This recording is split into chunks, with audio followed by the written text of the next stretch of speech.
हम लोग आज भगवत गीता के 8वें अध्याय के 15वें श्लोक को देख रहे हैं। तो आप लोग मेरे पीछे बोलिए। कोई माइक। हाँ, रिकॉर्डिंग। कोई व्यक्ति माइक पे बोलेंगे मेरे पीछे।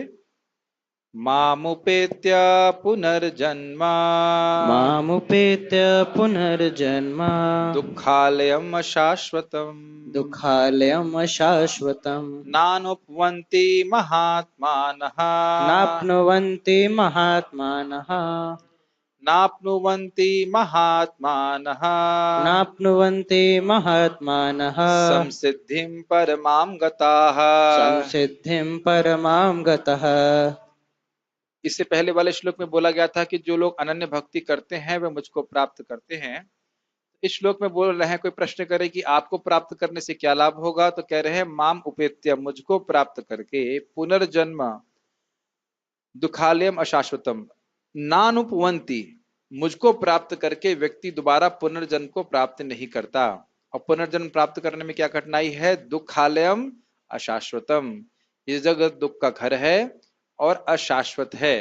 कोई कह भी ले कि भाई मैं एक, संभव नहीं है, लेकिन मान लीजिए कोई कहे कि मैं इस जगत के सारे दुखों की निवृत्ति कर सकता हूं, संभव नहीं है, तो भी अशाश्वतम, ये मृत्यु के समय व्यक्ति को शरीर त्यागना पड़ता है और अंततोगत्वा पूरे जगत का ही विनाश हो जाता है। इसके बारे में सारे श्लोक हैं।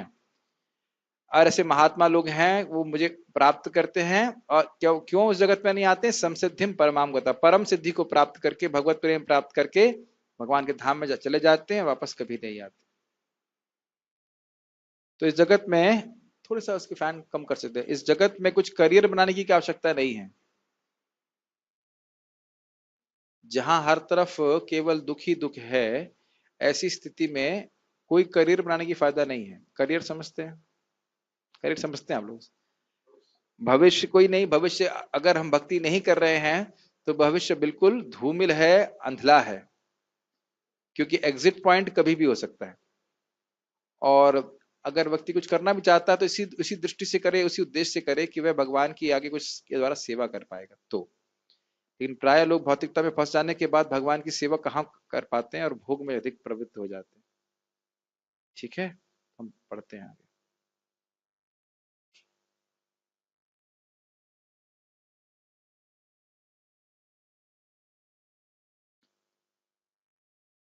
मुझे प्राप्त करके महापुरुष जो भक्ति योगी हैं, कभी भी दुखों से पूर्ण इस अनित्य जगत में नहीं लौटते, क्योंकि उन्हें परम सिद्धि प्राप्त हो चुकी होती है। फिर से याद दिलाएंगे श्रीमद् भागवतम का जो हम प्रवचन सुन रहे थे।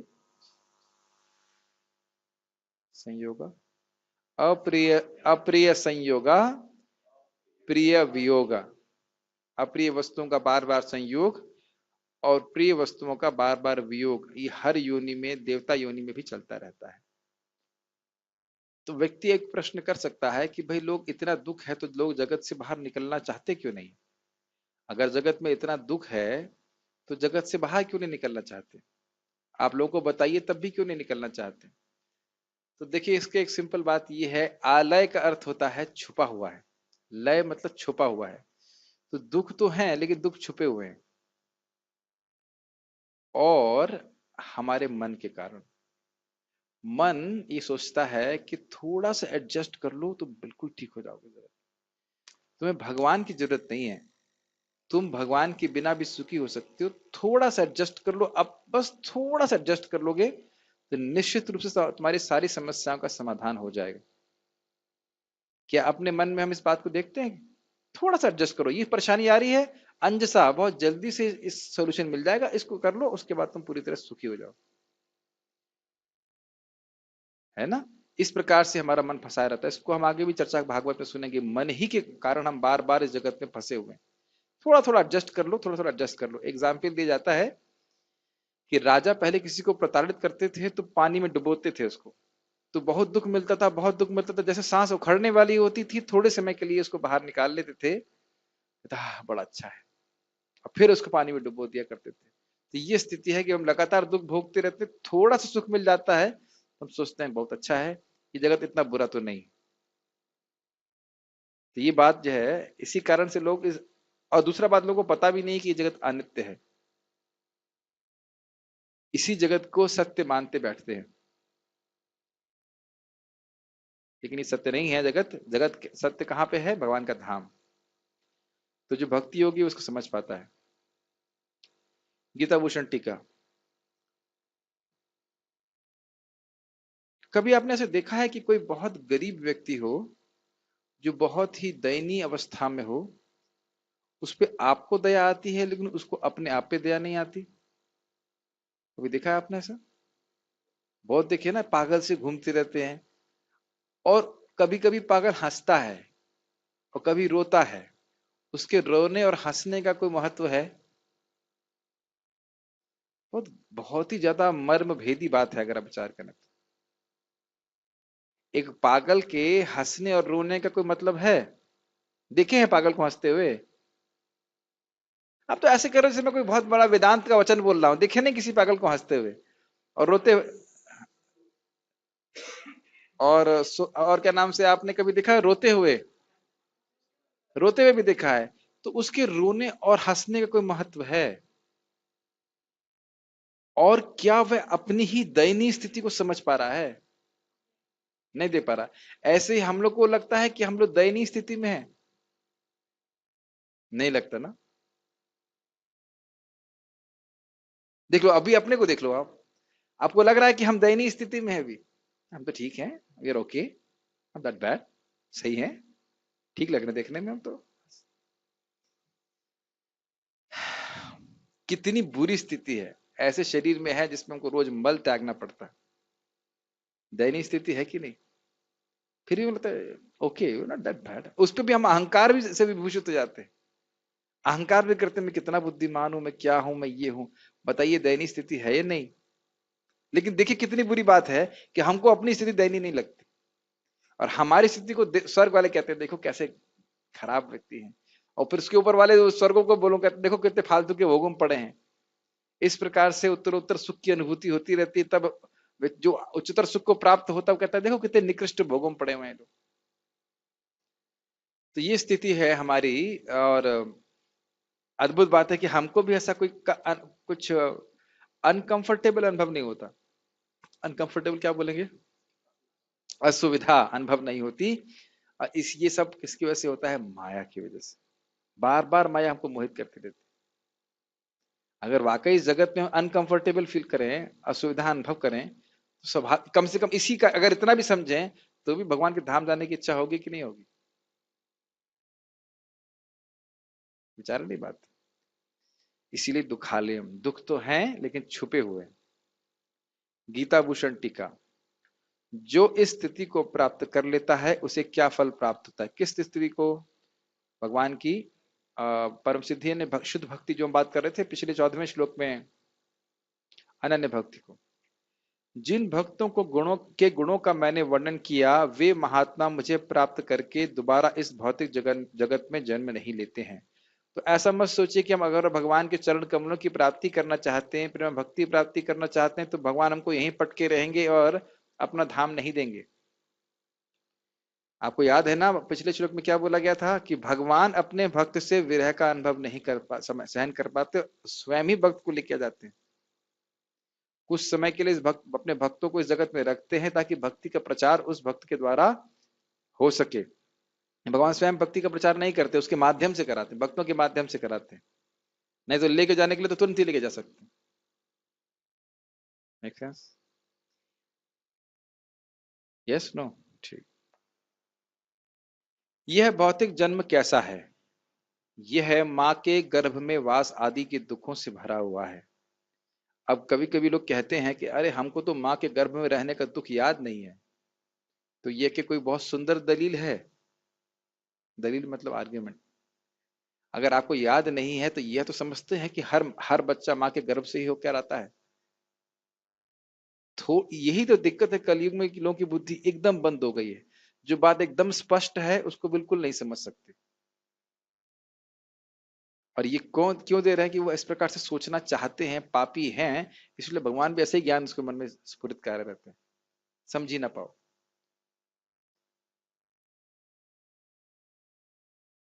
यह जन्म शाश्वत नहीं है। जैसे ही जन्म होता है तुरंत ही वह लुप्त भी हो जाता है। क्या लगता है आपको? ये बात सही बोल रहे हैं।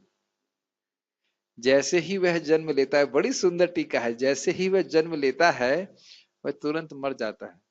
मानते हैं? नहीं नहीं, ये अर्थ नहीं है। ना ना। पर देखिए, हमें लग रहा है कि हमारा समय नहीं कट रहा है, लॉकडाउन हो गया, बहुत लंबा समय चल रहा है, लेकिन हमारा पूरा जीवन भी ऐसा नहीं है, इस चुटकी मात्र भी नहीं। ब्रह्मा जी कह रहे हैं अनादि और अनंत शाश्वत समय में ब्रह्मा जी का जीवन कैसा है, जैसे कभी छौंका मारते हैं, उसमें आग आ जाती है एक क्षण के लिए, ऐसा है। ब्रह्मा जी की परम आयु ऐसी है। मैं थोड़ा स्लो स्लो जा रहा हूं ताकि आप उसको थोड़ा सा डाइजेस्ट करते हुए चलिए, एक एक कौर को, एक एक बात को, एक एक तत्व को। केवल प्रवचन सुनने के लिए नहीं सुनना है, इसे विचार करना है। जब ब्रह्मा जी का पूरी परम आयु केवल एक चुटकी की तरह है, तो मेरी आयु तो मैं चुटकी भी नहीं। मेरी आयु अगर ब्रह्मा जी के एक दिन से उसका भाग किया जाए तो चुटकी भी नहीं बजा पाएंगे। प्रभुपाद जी इस बात को तात्पर्य में रखेंगे। मैं ये बात क्यों कह रहा हूं? इसके द्वारा हमारा चित्त हम भगवान में एकाग्र करने के लिए प्रेरित होते हैं। इस जगत की वस्तुओं में, इंद्रिय भोग में अपने चित्त को लगाने के बजाय क्षणिक भोगों के लिए, जिससे कुछ सुख भी प्राप्त नहीं होता है, उसकी बजाय अपने चित्त को भगवान में अगर कुछ क्षण के लिए भी लगाएं तो भगवत प्राप्ति हो सकती है। हो सकती नहीं है, हुई है लोगों को। इसीलिए भगवान बोल रहे हैं राग और द्वेष से मुक्त हो। ये आदमी अच्छा है, ये आदमी बुरा है, ये मेरा शत्रु है, ये मित्र है, इसने मेरा मान किया, इसने मेरा सम्मान किया, इसमें हम फंसे रहे तो भक्ति में स्थिरता नहीं आ सकती। और ये सब क्षणिक है। जैसे आप देखिए कि स्वप्न बहुत लंबा लगता है कि नहीं, लेकिन ऐसा मैंने सुना है कि कुछ क्षणों के लिए ही होता है, लेकिन हमको उस सपने में बहुत लंबा लगता है। ऐसा लग रहा है जीवन चल रहा है और ऐसा लग रहा है बहुत बड़ी प्रॉब्लम है, ये सब सॉल्व करना है, वो सब सॉल्व करना है, ये करना है, वो करना है। मुख्य बात है स्वप्न से जागृत होना। और स्वप्न से जागृति का परम साधन है भगवान का संकीर्तन, हरे कृष्ण मंत्र, ये कथा, भगवत गीता की कथा, भागवत की कथा, इसको परम महत्व देना चाहिए। लेकिन एक जैसे हम लोग स्वप्न में जगे रहते हैं, तब ये नहीं समझ पाते कि सबसे महत्वपूर्ण है कि जगना। बहुत सारी चीजें महत्वपूर्ण हमें लगती हैं, सभी के संग ये बहुत बड़ी क्या कहेंगे उसको, मिसफॉर्चून, दुर्भाग्य है। सनत कुमार कहते हैं कि आत्म साक्षात्कार में सबसे बड़ी बाधा यह है कि व्यक्ति अपने आत्म साक्षात्कार से अधिक महत्वपूर्ण किसी और वस्तु को समझे। लाइनें बड़ी सिंपल है, लेकिन बहुत बड़ी, बहुत बहुत ज्यादा वेट है इनमें। कृष्ण भावना में मुझे प्रगति करना है, ये मेरा एकमात्र जीवन का लक्ष्य है और कुछ भी नहीं है। तो अगर इसके अलावा हम किसी भी कार्य या किसी वस्तु को महत्व दे रहे हैं तो सबसे बड़ी बाधा यही है। बड़ी कठोर लग सकती हैं बातें, लेकिन ये बहुत विचारणीय बात है। भक्त दोबारा जन्म नहीं लेते हैं क्योंकि वह परम सिद्धि रूपी मुझको प्राप्त कर लेते हैं। परम सिद्धि रूपी मतलब वह भगवान, बहुत मैंने पहले भी समझाया, श्रीपद रामानुजाचार्य जी कहते हैं कि वापस भगवान के धाम जाने के बाद वापस क्यों नहीं आता, क्योंकि वापस आने का कोई कारण ही नहीं है। क्यों आएंगे? भगवान इतने मधुर है, उनसे संबंध इतना मधुर है, भगवान के संग रहने को मिलेगा, भगवान का धाम प्राप्त होगा हमेशा हमेशा के लिए, इतने अच्छे व्यक्ति, इतना असीमित आनंद प्राप्त होगा, तो छोड़ के व्यक्ति इस नरक में क्यों आएगा? बाद में भगवान कहेंगे कि अव्यक्तोक्षर इत्युक्तस् तमाहु परमाम गतिम। एक बात और ध्यान देना चाहिए, कभी कभी भक्तों को लगता है इतनी आसानी से कैसे पहुंच सकते हैं, हरे कृष्ण मंत्र जप करके, गीता भागवत सुन करके तो बड़ा आसान लगता है, ऐसे कैसे पहुंच जाएंगे, बिना कोई खास तपस्या के कैसे पहुंच जाएंगे?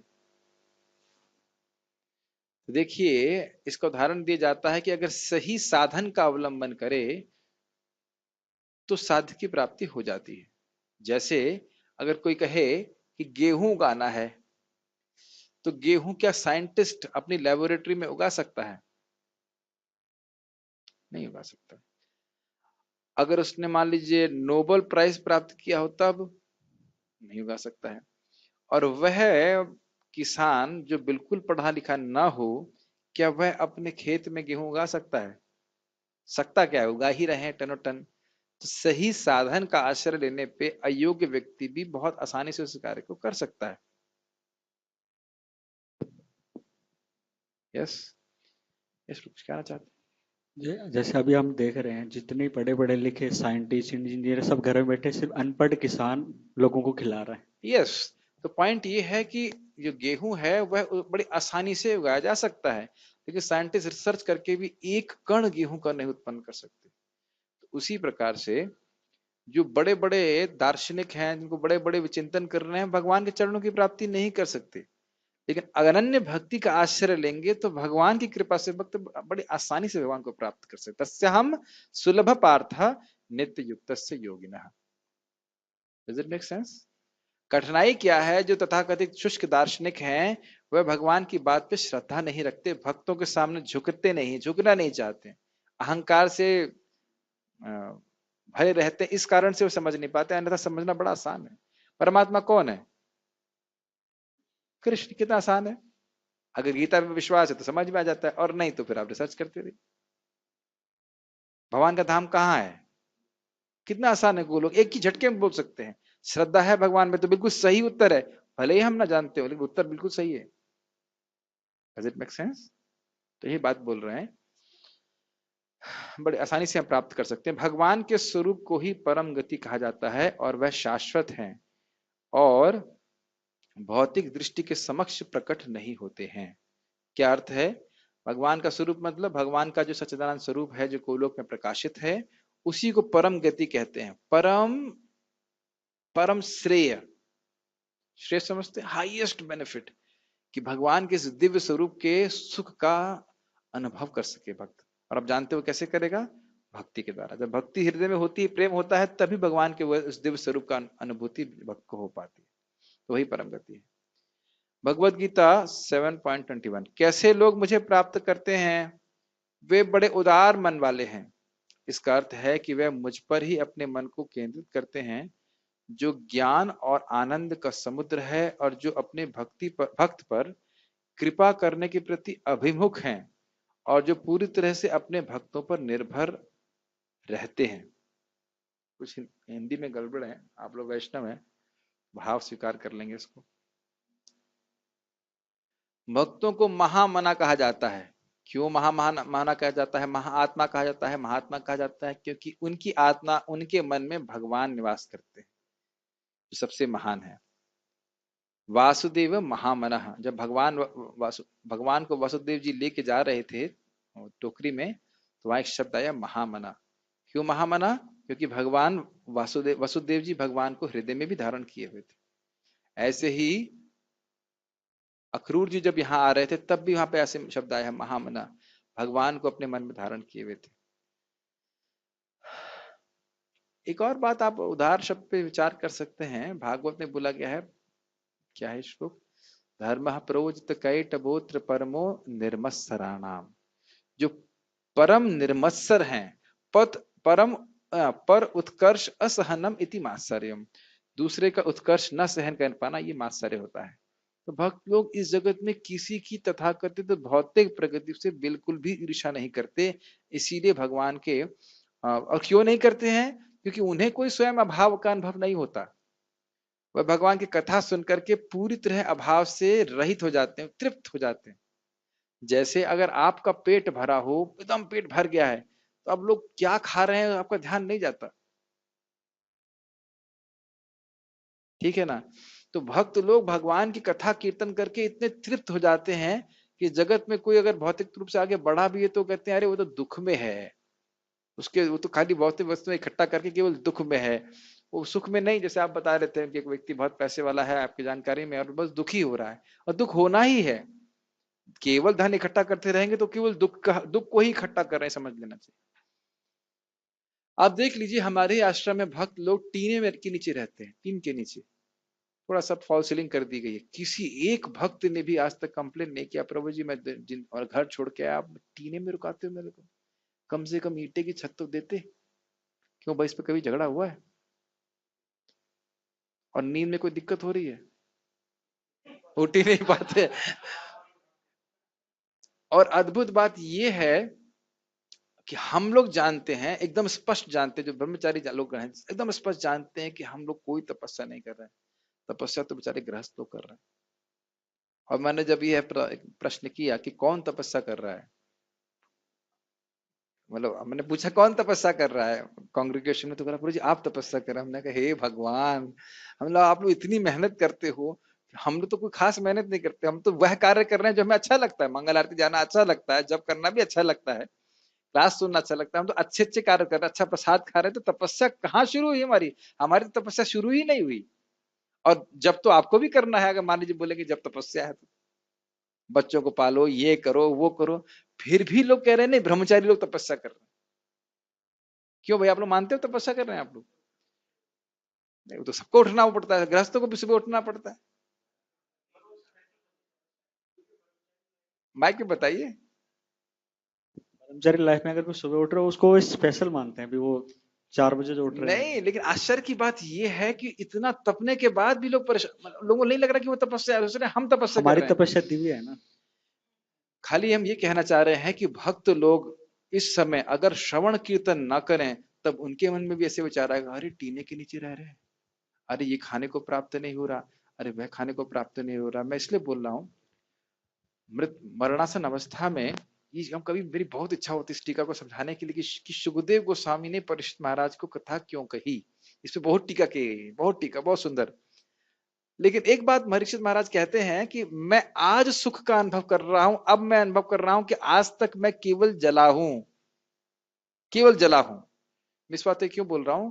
भक्त लोग भगवान की कथा सुन करके, जप करके, भक्ति करके अपने हृदय में जो भी न्यूनता है, अभाव है, उसको खत्म कर देते हैं, तृप्त हो जाते हो कि भाई हमको ये मिल गया, हमें और कुछ नहीं चाहिए और कुछ नहीं करना। इसलिए बोले उदार मन वाले हैं, जगत से उन्हें कुछ नहीं चाहिए।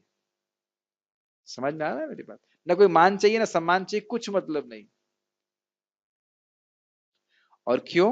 क्योंकि अपने मन को वह केंद्रित कहां करते हैं? भगवान कृष्ण में, जिनसे सारा ज्ञान आ रहा है, सारा आनंद आ रहा है, वह होता है। और दूसरा, किस प्रकार के भगवान? जो अपने भक्तों पर कृपा करने के प्रति अभिमुख हैं, बड़े उत्साहित हैं भक्तों पर कृपा करने के लिए। ये बात ध्यान दीजिएगा कि जो व्यक्ति भौतिक इच्छाओं से भी भगवान के पास आता है, तो भगवान तो पहले से सोच रहे थे इसे कुछ देना है। भगवान के सामने बोलने की आवश्यकता भी नहीं है, भगवान तो पहले सोच ली तुम्हारे हृदय में क्या इच्छा है, उसको पूर्ण करना चाहते हैं। समझ रहे हैं? जैसे करदम मुनि भगवान से बोलते हैं कि अरे मेरी इच्छा है कि शादी करना है ऐसे करके, तो भगवान ने कहा हाँ, मैंने सोच लिया है और वो आपके लिए बहुत सुंदर राजकुमारी है, वो शादी करने के लिए आएगी। इस प्रकार से तो जो भौतिक भोग है वह भी भगवान देते हैं, अगर कोई भौतिक इच्छा से जाता है, और निष्काम भावना से जाए तो फिर क्या करना? अगर आपके हृदय में भगवान को प्राप्त करने की इच्छा है, प्रेम करने की इच्छा है, तो भगवान का भी आपसे कहीं अधिक आग्रह है कि इस व्यक्ति को मेरा प्रेम प्राप्त हो, बस थोड़ा टेस्ट करते हैं।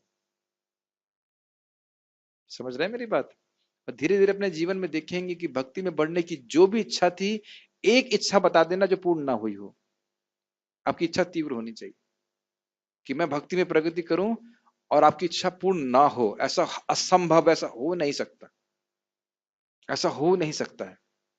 आप कुछ भी सोचिए, मुझे भागवतम समझ में नहीं आती, भगवान मुझे थोड़ा मदद कीजिए, आप देखो समझ में आने लग जाएगी। आप कहें कि भगवान मेरे को गीता समझ में नहीं आ रही, समझ में आ जाएगी। मुझे प्रीचिंग का मौका दीजिए। हमारे प्रभु जी बोलते, प्रभु जी मैं चाह रहा था कि मैं मुझे पूरा सेवा मिले, पूरे दिन सेवा मिले, पूरे हफ्ते सेवा मिल जाए। इतनी सेवा हो जा रही, थक गए और मैं बहुत थक गया। मैंने कहा ठीक है, रेस्ट कर लो। थी इच्छा की नहीं? और आपने सोचा भी नहीं था इस तरह से भगवान व्यवस्था करेंगे। आप ठाकुर जी की, भगवान की सेवा की इच्छा करें और सेवा ना मिली, असंभव है, असंभव, इम्पॉसिबल। कृष्ण सेवा देंगे ही आपको।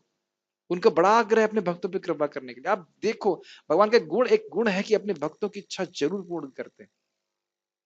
अब देखना। हाँ, और एक और बात है, मैं इसको पूरा कर लेता हूं। और इनका दूसरा गुण जो है वो ये है कि अपने भक्तों पर निर्भर रहते हैं। मैं बताऊंगा पहले। भक्तों पर निर्भर रहते हैं। भगवान अपने विग्रह के रूप में क्यों आते हैं, क्यों प्रस्तुत करते हैं? ताकि भक्त लोग सजाएं। जैसे माता जी बता रही थी कि थक गई थी और सो गई, फिर एकदम से याद, अरे गोपाल जी तो जगे रह गए। मतलब जब तक भगवान को नहीं सुलाएंगे तो भगवान सोएंगे नहीं, जब तक भगवान को नहीं खिलाएंगे खाएंगे नहीं। महाराज बहुत अच्छा बोल रहे थे, आज के लड़के बड़े नालायक हैं, माँ को बोलेंगे ये नहीं बनाया वो नहीं बनाया, लेकिन कृष्ण को अपना लड़का मानेंगी तो जो बनाएंगे चुपचाप खा लेते हो, है कि नहीं? कभी कंप्लेन नहीं करते, मुस्कुराते रहते। तो इस प्रकार से कृष्ण के ये जो विग्रह है भगवान का, ये भगवान इसलिए प्रस्तुत करते हैं ताकि भक्तों को वही सेवा करने का भाव प्राप्त हो जो गोलोक में है। गोलोक में यशोदा मैया यही तो सोच रही है कि अरे मैं कृष्ण को नहीं खिलाऊंगी तो क्या होगा, एंजाइटी होती है कि नहीं? इसलिए भगवान अपने आप को असहाय अवस्था में रखते हैं, नहीं कपड़ा चेंज करोगे तो नहीं पहनूंगा, इस प्रकार से। कुछ कह रही थी आप? हाँ, जैसे ये कहा ना कि अगर हमारी इच्छा अंदर से है कि हमको ये सेवा मिल जाए या कुछ भी, तो वो जरूर मिलता है। जैसे कि भगवत गीता का सत्संग ऊपर होता था, मेरे को तीसरा साल लग गया, लेकिन जब भी ऊपर से आवाज कीर्तन की आती थी या सत्संग की, तो मैं बेचैन होती थी कमरे से। कभी तो इधर आके खड़ी होती थी, कभी सीढ़ी के पास खड़ी होती थी, कभी उधर, क्योंकि ब्रह्मचारी आश्रम में जाना मना है। तो हमने बिमला लोग जब आए थे भरतपुर से, तब भी ये बात हुई, माता जी ऊपर से आता है, वो लोग भी खड़े होते थे कि बड़ा खराब लगता है, अगर ये नीचे हो तो बड़ा अच्छा हो। यस। तो ये अपने आप ही ठाकुर जी ने कृपा करी कि अब ये नीचे होने लगा, तो बहुत खुश है, हम रोज ही आते हैं। Very good. परम पूज्य राधा गोविंद महाराज जी एक बार हनुमान प्रसाद पोदार जी को पूछे कि आप किस प्रकार से भागवत में मुझे डूबे रहते हैं, तो मेरी भी बड़ी इच्छा है इस प्रकार से। तो उन्होंने कहा आपकी इस प्रकार से इच्छा है तो भगवान आपकी इच्छा पूर्ण करेंगे। तो ये सद इच्छा आपको रखनी चाहिए। ये हम भगवान के बारे में सुनते हैं, प्रहलाद महाराज के बारे में सुनते हैं, हमारी इच्छा नहीं आती कि हम भी इस प्रकार से अच्छे भक्त बन सकें। तो जब ये इच्छा आती है तो फिर हम भगवान उस इच्छा को नोट करते हैं, कालांतर में आप देखना वो इच्छा को पूर्ण करेंगे। इसीलिए भक्तों का चरित्र सुनना बहुत जरूरी है कि किस प्रकार से भक्तों ने भगवान से प्रेम किया, तो हमारे हृदय में भी इच्छा आ जाए कि भगवान हमसे भी ऐसा प्रेम करेंगे क्या, या हम भी भगवान से इस प्रकार से प्रेम कर सकते हैं। आप मेरी बात समझ रहे हैं? और भगवान उसको नोट कर लेते हैं, अच्छा इसने ये इच्छा करी है, ठीक है। तो अपने भक्तों पर निर्भर करता है। यस प्रभु। हाँ, एक और बात है, जैसे भगवान बोल रहे हैं ये गीता का ज्ञान जो दूसरों को देता है ये मुझे बहुत प्रिय है, इससे अधिक सेवक ना तो कोई प्रिय था, ना कोई है, ना कोई होगा। तो कहिए आप खुद ही दे लीजिए। तो क्या उत्तर है? भगवान को अच्छा लगता है अपने भक्तों पर निर्भर रहना, काम तो वही कराते हैं। आज सुबह हमने गीता में भागवत में पढ़ा था ना, जो कुछ भी कहीं भी कैसे भी किसके लिए किसी के द्वारा जो कुछ भी हो रहा है भगवान की शक्ति से ही हो रहा है। भाई मैं कुछ सोच रहा हूँ और मुझे बोल रहा हूँ, मुझे ना पता कैसे हो रहा है, पता है आपको? आपको समझ में आ रहा है मैं कैसे बोल रहा हूँ, क्या बोल रहा हूँ? आपको ये भी समझ में नहीं आ रहा है कि आपको समझ में कैसे आ रहा है? समझ में आ रहा है? भगवान शक्ति दे रहे हैं, लेकिन एग्जैक्टली कैसे हो रहा है हमें नहीं पता। कैसे सुन रहे हैं, कैसे समझ रहे हैं, कुछ नहीं पता हमको। तो यह जानना, यह स्मरण करना बहुत जरूरी है ताकि हम कोई क्रेडिट नहीं लें, लेकिन भगवान क्रेडिट देंगे जरूर। तो चाहे प्रचार का कार्य हो, चाहे उनके विग्रह की सेवा हो, भगवान हम पर निर्भर, भगवान को अपने भक्तों पर निर्भर होना अच्छा लगता है। कुछ कह रहे थे आप? मुझे हम चाहते हैं जो सेवा वो मिलता है, लेकिन थोड़ा टाइम लगता है। जैसे माता जी के किसी उदाहरण में माता जी को 3 साल लगा। तो यही तो बात बोल रहे हैं कि टाइम लग सकता है। क्या बोलते हैं, भगवान के घर में देर है लेकिन अंधेर नहीं है। तो प्रार्थना करते रहिए, भगवान मुझे आपके चरणों में प्रेम दीजिए, प्रेम बिना व्यर्थ मोरा दरिद्र जीवन, दास करी वेतन मोरा दिया प्रेम धन। आपके चरणों में प्रेम के बिना मेरा जीवन व्यर्थ है। आप दास अपना दासत्व दीजिए, और उसके बदले में क्या वेतन चाहिए? आपका प्रेम चाहिए। मांगते रहना चाहिए। भगवान तो हमारी केवल उत्कंठा को देख रहे हैं। एक छोटी सी कथा भी बोलना चाहता हूं इस संबंध में कि एक बार, अब कथा सुनी है, शास्त्र से तो नहीं है लेकिन भाव सही है। भगवान विराजमान थे द्वारका में और बहुत सारे लोग आ रहे थे उनसे कुछ मांगने के लिए। जैसे आते वक्त ले लो ये, हाँ ठीक है ले लो, ये ले लो, ये ले लो, ये ले लो। एक व्यक्ति आया और उसको बेचारा खड़ा रहा, खड़ा रहा, बहुत लोग आगे चले गए, बहुत लोग आगे चले गए, वो बेचारा खड़ा ही रहा वहां पे। तो भक्तों ने पूछा कि भाई क्या चक्कर है, इसको क्या चाहिए जो आप इसको इतना प्रतीक्षा करवा रहे हैं? तो कहते हैं ये मेरा प्रेम चाहता है। समझ में आया? बाकी लोग छोटी छोटी वस्तुएं प्राप्त करना चाहते तो ले लो, कोई दिक्कत नहीं, ले लो ले लो, जाओ कोई बात, खुश रहो। लेकिन अगर कोई प्रेम चाहता है तो भगवान प्रतीक्षा कराते हैं थोड़ा सा। और इस चीज को चैतन्य चरितामृत में बोला गया कि यदि कोई मुक्ति मुक्ति से शुद्ध हो जाता है तो भगवान देखिए क्या कहते हैं, पिंड छुड़ा लेते हैं।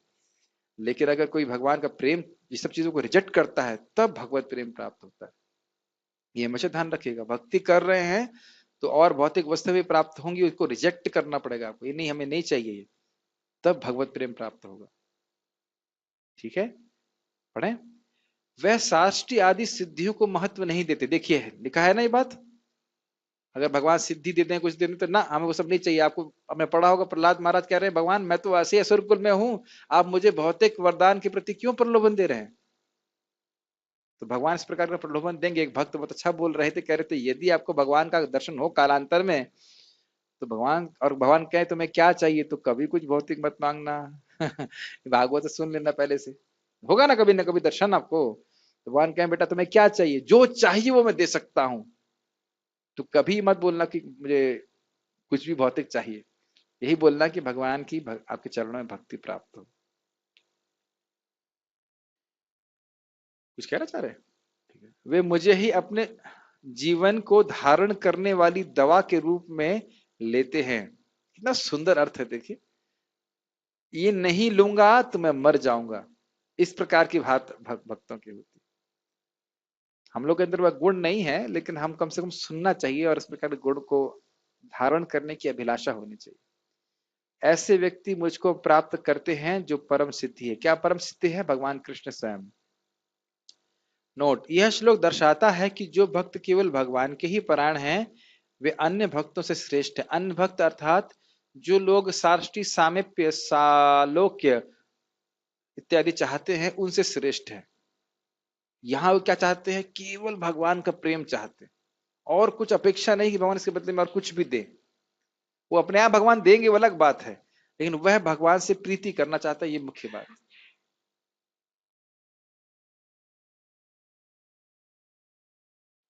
तात्पर्य, इस जगत में भी कुछ लौकिक बातें बोलते हैं, तुम मुझे मिल गई तो पूरा जगत मिल गया, ऐसे करके कहते हैं कि नहीं। तो पॉइंट ये कहने का अर्थ ये है कि उस व्यक्ति का उस स्त्री या स्त्री का पुरुष को से इतना प्रेम है, प्रेम ये काम जो भी कह लीजिए, कि उसको प्राप्त करके वो सोचता है कि बस बस मुझे जगत में और कुछ नहीं चाहिए। ऐसे कुछ गाने सारे गाने इसी प्रकार के होते हैं। तो वो गाना हमें भगवान के लिए गाना है। मतलब आप भगवान के आश्रय प्राप्त हो गया, भगवान आपकी सेवा, हमें प्रेममय सेवा दे दीजिए, हमें और कुछ नहीं चाहिए। ये तो हम उसको एस्पायर क्यों नहीं कर पाते कि हम समझ नहीं पा रहे हैं कि उस प्रेममय सेवा में कितना सुख है। एक माता जी को अपने लड़के के लिए, बच्चे के लिए खाना बनाने में सुख मिलता है, तभी तो प्रेम से बनाती हैं। बाहर के लोगों के लिए उतना प्रेम से नहीं बना सकती, स्नेह नहीं है। तो जब भगवान से प्रेम होता है, मैं कई बार रिपीट कर चुका हूं, चाहे भक्त कोई भी सेवा करे उसको बहुत सुख प्राप्त होता है। तो प्रेममय सेवा ही जीवन का परम पुरुषार्थ है। अनुपम कृष्ण प्रभु तात्पर्य पढ़िए। तात्पर्य, चूंकि ये नश्वर जगत जन्म जरा तथा मृत्यु के क्लेशों से पूर्ण है, अतः जो परम सिद्धि प्राप्त करता है और परम लोक कृष्ण लोक या गोलोक वृंदावन को प्राप्त होता है, वह वहां से कभी वापस नहीं आना चाहता। क्यों नहीं आना चाहता? क्यों आएगा भाई, इतना अच्छा सुख मिल रहा है तो क्यों आप इतना दुख में भोगने के लिए आएंगे। एक बार भक्त ने, किसी ने बोला कि हम यहाँ पे क्यों आए भौतिक जगत में, तो हमारे गुरु महाराज बोले कॉजलेस फुलिशनेस।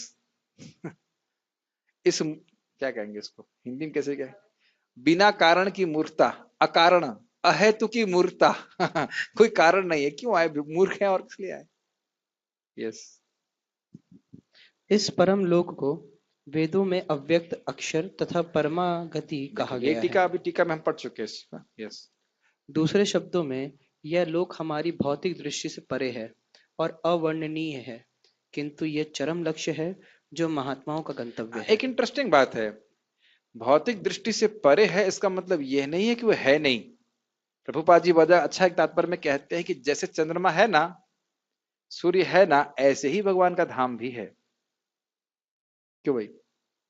तो कुछ बात गीता की समझ में आती है, यान्ति देवव्रता देवान, तो देवताओं में चंद्रलोक है कि नहीं, दिख रहा है। सूर्यलोक है कि नहीं है। अच्छा, सूर्य सूर्य है ये कैसे मालूम चला? सुन करके, गुड बॉय। चंद्रमा चंद्रमा है कैसे मालूम चला? सुन करके। तो भगवान का धाम है ये कैसे मालूम चलेगा? सुन करके। ध्रुव लोक है कि नहीं, कैसे मालूम चला? किसने बताया? नहीं, माँ ने। बचपन में माँ बताती बेटा ये देखो ध्रुव तारा, आपको याद नहीं होगा, प्राय बचपन में हम लोग माता जी को बताते थे देखो बेटा ध्रुव तारा, और ध्रुव की कहानी भी सुनाते थे कि हाँ, कहानी में ये गड़बड़ था कि वो बोलते थे कि ध्रुव महाराज ही तारा बन गए। ध्रुव महाराज तारा नहीं बन गए, लेकिन ध्रुव महाराज उस लोक को प्राप्त हुए। हम ऐसे बताया करते थे ना, ध्रुव महाराज तारा बन गए, ध्रुव महाराज तारा नहीं बने। हाँ। तो ध्रुव तारा जो है, ध्रुव ध्रुव महाराज तारा नहीं बन गए थे, लेकिन ध्रुव तब उस लोक में गए थे। तो इस प्रकार से हम लोग बचपन में ही हमारी स्वाभाविक रहती है, सुनते हैं, विश्वास कर लेते हैं। तो उसी तरह से हम लोग अगर भगवत गीता के आधार पर सुने तो भगवान का धाम नित्य धाम है ना। आप हम लोग, आप और हम यहाँ पे क्या कर रहे हैं, विचार नहीं कर, तैयारी करना चाहिए ना वहां जाने की। अरे भाई जैसे आप एयरपोर्ट पे हैं मान लीजिए, और आपकी फ्लाइट आ गई, आप कहें मैं कॉफी पीऊंगा, थोड़ा कॉफी पी लेता हूं मैं भी। कॉफी तो नहीं पीते भक्त, लेकिन मान लो ये थोड़ा दारू पी लेते हैं, दारू पी सकते हैं ना। दारू पी लूं, अरे देखो वो देखो कितनी लड़की लड़की कितनी सुंदर जा रही है, देखो वहां पे कितनी सुंदर लड़की जा रही है, देखेंगे ना।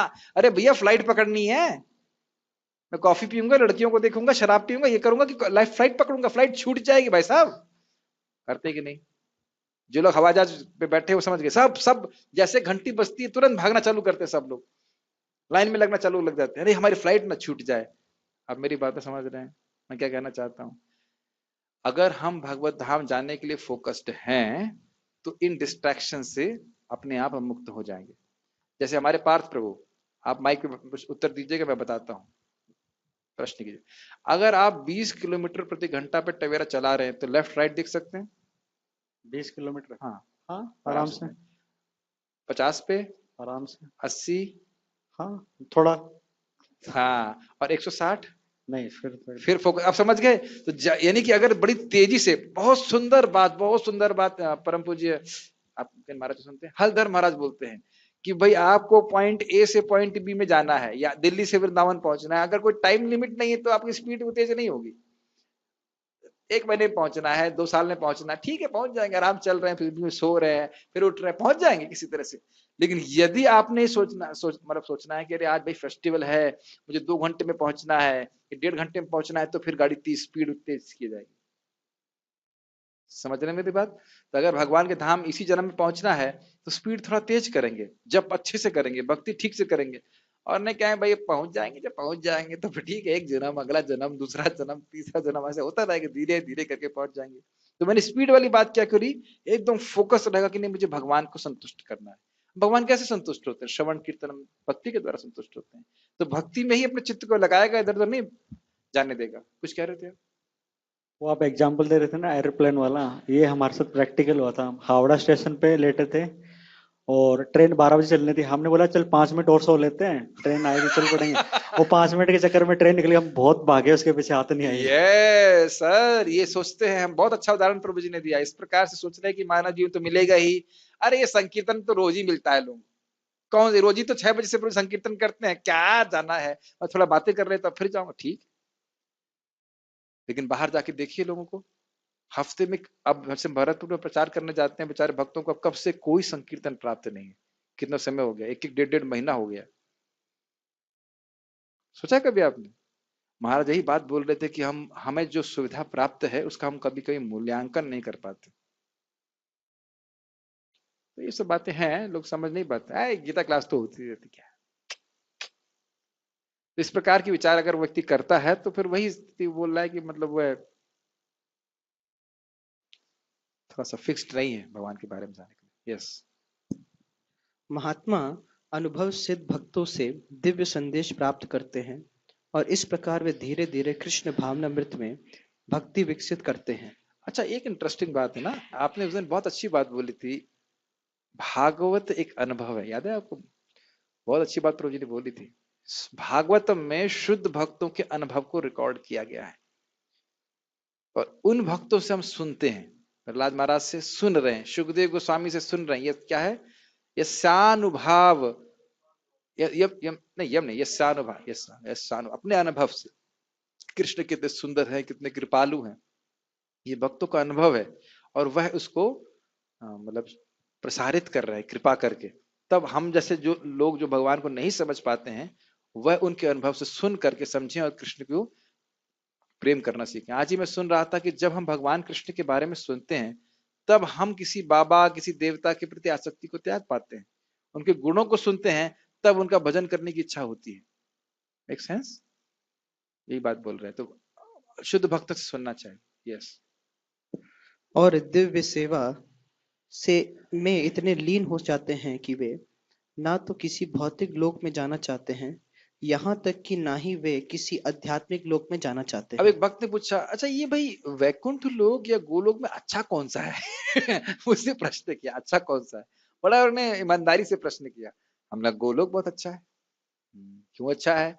मैं कृष्ण के आप एकदम पास में रह सकते हो। हूं कहने का मतलब क्या हुआ?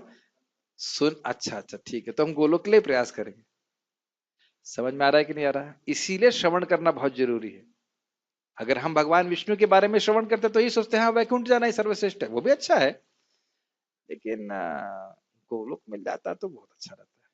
मुझे तो हंसी आ रही थी, मेरी बहन बोलती है एक दिन, भजन तो कुछ नहीं करती है लेकिन बोलती है गोलोक पहुंच जाते तो बहुत अच्छा हो जाता। हमने कह रहे तुमने अच्छा लगा, कम से कम तुम्हारी इच्छा तो आई। हमने कैसे फ्री में पहुंच जाओगी, कुछ तो भजन करो, कुछ तो भक्ति करो। मुझे हंसी इस बात पे आती है कि वह रोज संसार दावला प्रार्थना गा रही है, उसका अर्थ नहीं पता होगा उसको शायद, और उसको ये भी पता नहीं है कि ये प्रार्थना गाने से क्या हो जाएगा। आप देख रहे भगवान की कृपा। आप लोग कुछ गिनेंगे ना, गा रही तो गाने तो संसार दावना, उसको पता नहीं, ये भी पता है कि प्रभुपाद जी से गुरु महाराज है कि नहीं, वंदे गुरु श्री चरणारविंदम, खाली गाने के लिए भी कोई गा रहा है तो भी इस प्रार्थना, क्योंकि चक्रवर्ती पाद के द्वारा लिखी गई टीका सॉरी सॉन्ग है, ये भगवान को बहुत प्रिय करता है। कभी कभी कैसे भगवान किस पे कृपा करते हैं हम कुछ कह नहीं सकते। एक समझ रहे ना, एकदम भौतिकतावादी व्यक्ति और संसार दावन लगा रहा है, वो अनुभव भी ना कर रहा हो कि संसार दावन है लेकिन कम से कम भजन वो गा रहा है जो आचार्यों की। ये आचार्यों की अद्भुत कृपा है। हम उसको आज कुछ गिन नहीं रहे हैं, आगे जाके देखेंगे किस प्रकार से भगवान की भक्ति में हर व्यक्ति बढ़ जाता है। यस प्रभु, शायद ध्यान तो होगा। अब मैं ये खाली कहना चाहता हूं कि सुनने से एक भौतिकतावादी व्यक्ति के हृदय में भी इच्छा आ गई ना, अरे गोलोक चले जाती तो बड़ा अच्छा होता।